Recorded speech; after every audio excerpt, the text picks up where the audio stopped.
All right, so as promised, I want to talk to you about your TI89 calculator.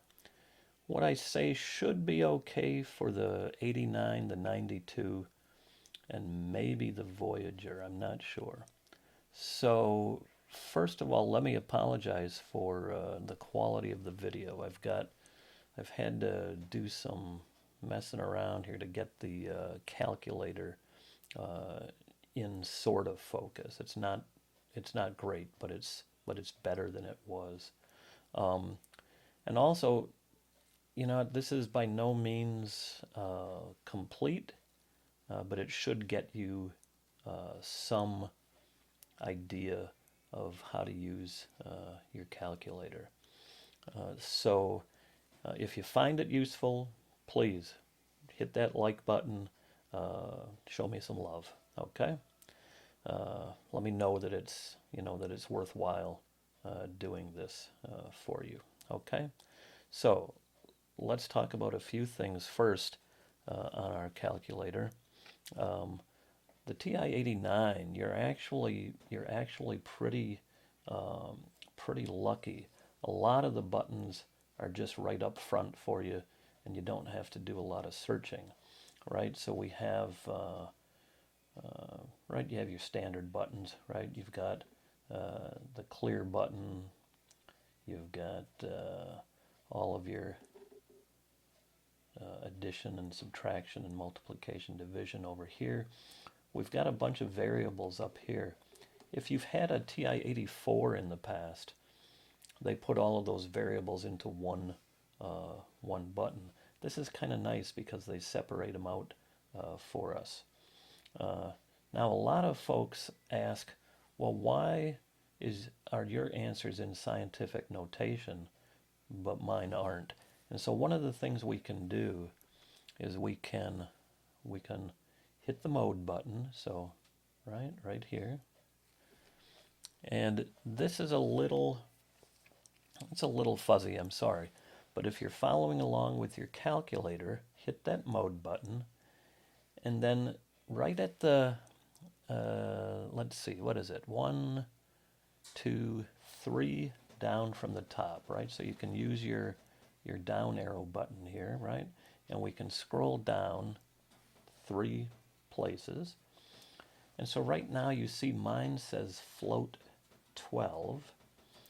So that means I get as many digits as the calculator gives me, right? So if you're only seeing, 6 digits or, 4 digits or something like that, if we hit the arrow key, so if you see up here, it's got a little arrow next to it. So if we hit that arrow, it's going to bring up another submenu, and then you can scroll up through there, right? And it goes all the way to float I guess float 1, 2. I just take it all the way, float 12, and that gives me as many digits um, as I could ever possibly want, right? So you can hit enter to do that, and there you go. Now, I'm also, scientific notation, if you come down two more, right, you'll see it says exponential format, okay? And you'll see that mine says scientific. Again, it has that little right arrow key, so if you hit that right arrow key, it gives you a choice. It gives you normal. So if you're not seeing your answers in scientific notation, it's probably set in normal. The other choice is scientific, which is what I use. And then there's a third choice, which is engineering, which is pretty obscure. Uh, Really, only engineers would ever use that. So I would tend to avoid that. Okay, so just if you want scientific notation, put it in scientific, and away you go. Now, everything else we probably don't need, and so in order to save, it tells us what to hit enter, or to cancel, hit escape. So at this point, I'll hit enter, and there. So now my answers are in scientific notation with as many digits as possible. Now, if you want to use logs, right? and we've talked about natural log, which is base e, and common log, which is base 10, right? And so if we take a look, right, we would have log of some number, right? That's a base 10 log. And we use that for some things. When we've been talking about kinetics, though, we use ln of x, and that's a base e log. And if you remember, e is that number that we use for like e raised to something, right? Exponential growth. If you've ever taken a environmental science class of any kind, maybe they talked about exponential growth, right? And so they use that e function. When we talk about kinetics, right, that's what we've been using, is that ln button, okay? And so you can see on your calculator, it's a little tough, but it's right above that x variable. It's ln, and it's in yellow, which means you would have to hit that yellow second button and then ln. Okay? It's easy, right? So we could go second ln, and it brings up ln for us, opens a parenthesis, and we could put in, whatever number we wanted, maybe 56. Okay? Then you have to close the parenthesis, hit the enter key, and it gives us the answer. Now my answer it gave us in scientific notation, right? Because that's how I have my calculator set. So you'll notice that it gives me, 12 digits or whatever. So 4.02 whatever times 10 to the 0. Okay, right? So times 10 to the 0 is just 1. So we know our answer is 4.025 blah blah blah. Okay? Now if you want to use the common log, that's a little different, so let's clear that. And now you notice I still have stuff on my screen. You can clear your entire screen if you want, if you hit the F1 key, right? And then the number 8, and that'll clear the entire screen for you. So there's a little trick if you want to just get rid of everything and start over. So now if we want to use log 10, or log base 10, right? Well, unfortunately, they hide that function for us in the catalog, so we would have to hit the catalog button. I've already scrolled down, so you can scroll down with the arrow keys, or you can hit one of these letter keys to go down to whatever letter, right? So if you want functions that start with an F, right, you would have to hit the alpha key, the purple key, and then hit the F. And that would scroll us to the Fs.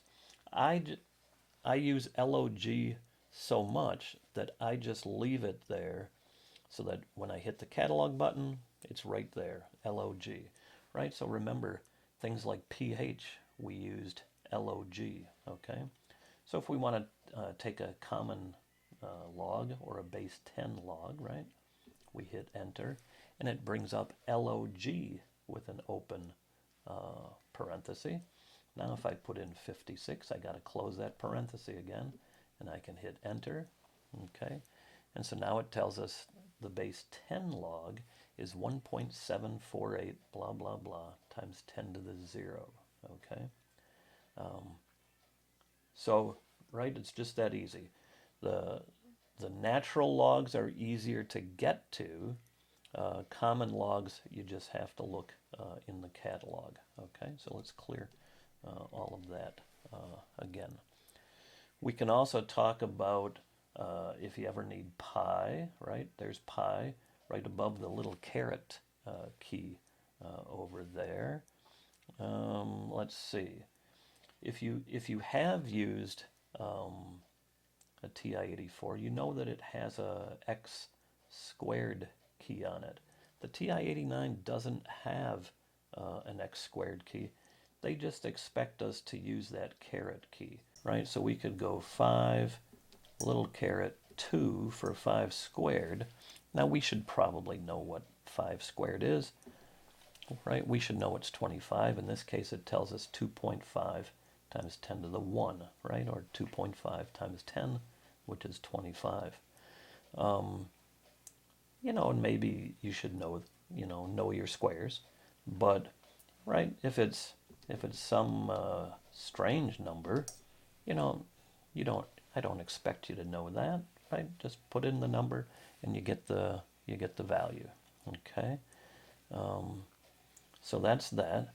We should also talk about this EE key. Okay, so let's talk about the EE key. So let me go back to my iPad. So EE, I read that as times 10 to the whatever, right? Whatever. So on my calculator, you should really get used to using that EE key, right? If I put a number like 2.5 times 10 to the 5 into my calculator, right? Let's go back and do that. So let's clear that. And so let's do that. You might be tempted to go 2.5 times 10 raised to the 5, right? Now if you're just using one number, that might be okay, but it's a bad habit to be in, because your calculator treats that as two numbers. It's 2.5 is one number, and the other number is 10 to the 5. Now, if you're finding that your answers are off by maybe a factor of 10, maybe a factor of 10 too big or a factor of 10 too little, chances are it's because you're not using that EE key and something funky is going on, right? So, I mean, you can enter that, and it tells us 2.5 E5. But now if I enter it using that EE key, right, 2.5, and then the EE key, times 10 to the, and then I can put in a 5, right? Now your calculator sees that, and it says, oh, this is one number, 2.5 times 10 to the 5. That's one number, and you're going to have many fewer mistakes, right? So it's a good habit to get into. And yes, it gives us the same number, right? 2.5 E5. But it's a good habit to get into using that EE key. Okay. Now, I've saved the best until last, and that is using your solver. Again, if you've used the TI-84 solver, or you've looked at my video on the TI-84 calculator, you'll see that it's kind of painful, okay? With a TI-89, 92, whatever, you're lucky. It's much, much easier. Okay, so let's look at an example. Let's look at the equation. X minus 3 equals 0. Wow, that's a tough equation to solve, right? We should all know that x equals 3, right? You don't need a calculator to solve that. We know that x equals 3. We could use the solver, and let's do that just to show how to use the solver, right? So in order to get to your solver, you have to hit that, you have to hit the F2 key, okay? So you have to hit the F2 key, and the solver is right at the top. It's just the solve function. First thing, I just hit that. It says solve, and it opens a parenthesis. So you can put in the equation into the solver just like it is, right? So I can use this variable here, or this one, it doesn't matter. I have some things stored in those variables, so I'm just going to use x. I almost always use x, right? So I can go x minus 3 hit the equals key, equals 0. So now I've got the equation in there, but the calculator doesn't know what it's solving for, and so I have to use the comma, and tell it, yeah, solve for x, okay? So I hit x, I close the parenthesis. Now, in order to solve, all I do is hit the enter key, boom. And it says, hey, x equals 3 times 10 to the 0, or 3, okay? So that's how you use it. We could get more complex, right? And solve something like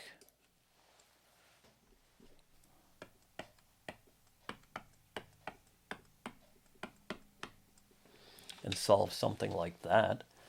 So that's a quadratic equation. And some of you probably learned the song in school to solve a quadratic equation, especially if you're in New York State. I hate that song, but it's okay. If that's what you need to remember it, that's okay. Or we can use our solver, okay? So let's use our solver. And so let's go back. I'm going to clear everything again. Okay, so let's use the solver. So maybe you're way ahead of me already. So F2, enter. So it says solve. So now let's put in the equation just like it is. So let's go x, little caret, 2. So there's x squared, plus x, there it is, minus 3 equals 0. Again, we have to tell it what to solve for. So let's go comma, x, close parenthesis, and then we can just solve. Now, on the TI-84, you have to worry about where you're looking and which root you're looking at. On the TI-89 or the 92 or the Voyager, it gives you all the roots right there, right? So but you have to scroll up. So it says one of the roots is 1.303, okay? And then it says or, and it gives you another one. So you actually have to scroll over, so don't lose sight of that. Sometimes you have to scroll over to see it. The highlighting is a little tough, so I'm just going to scroll back down so we can see it. And so there it is. It says the other root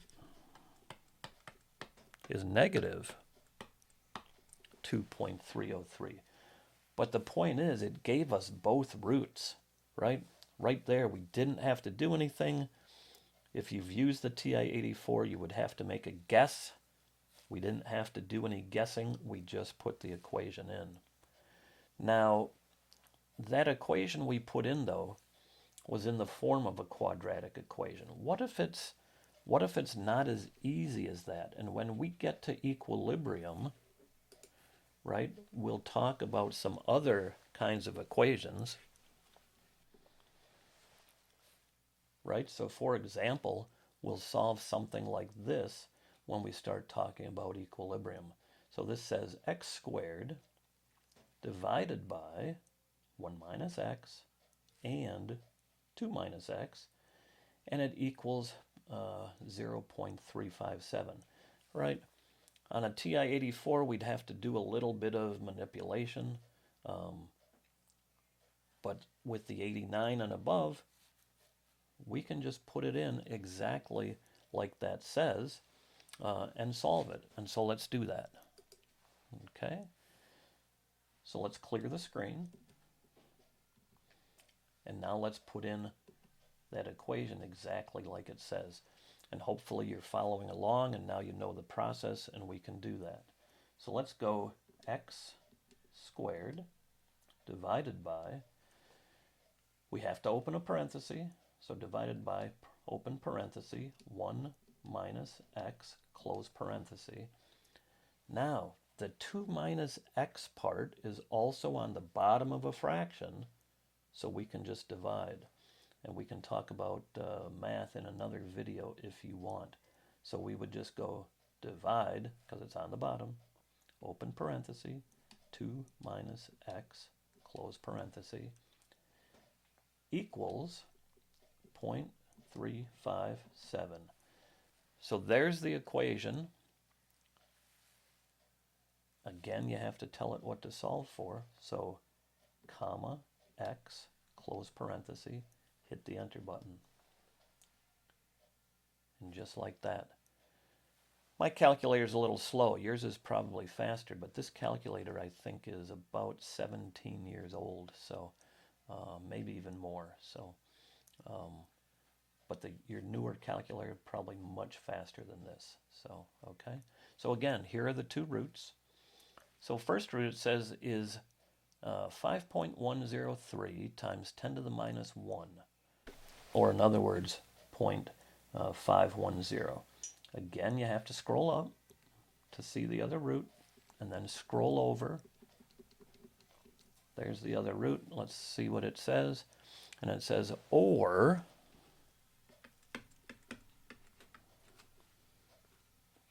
it's minus 2.176. Okay, so those are the two roots, right? So we've solved that equation just as easy as that. All right, you can use your solver, whether you're in chemistry, we'll use it a lot. Physics, biology, maybe, meteorology, whatever. Maybe not English, but the point is, once you know how to use your solver, it's a great tool. And the only way you get good at using your solver is by using your solver and practicing, right? Just practice. That's all it is. Okay, so again, I hope you found this video useful. Hit that like button if you did. Let me know that you liked it. And, you know, we'll see you next time. And thanks for watching.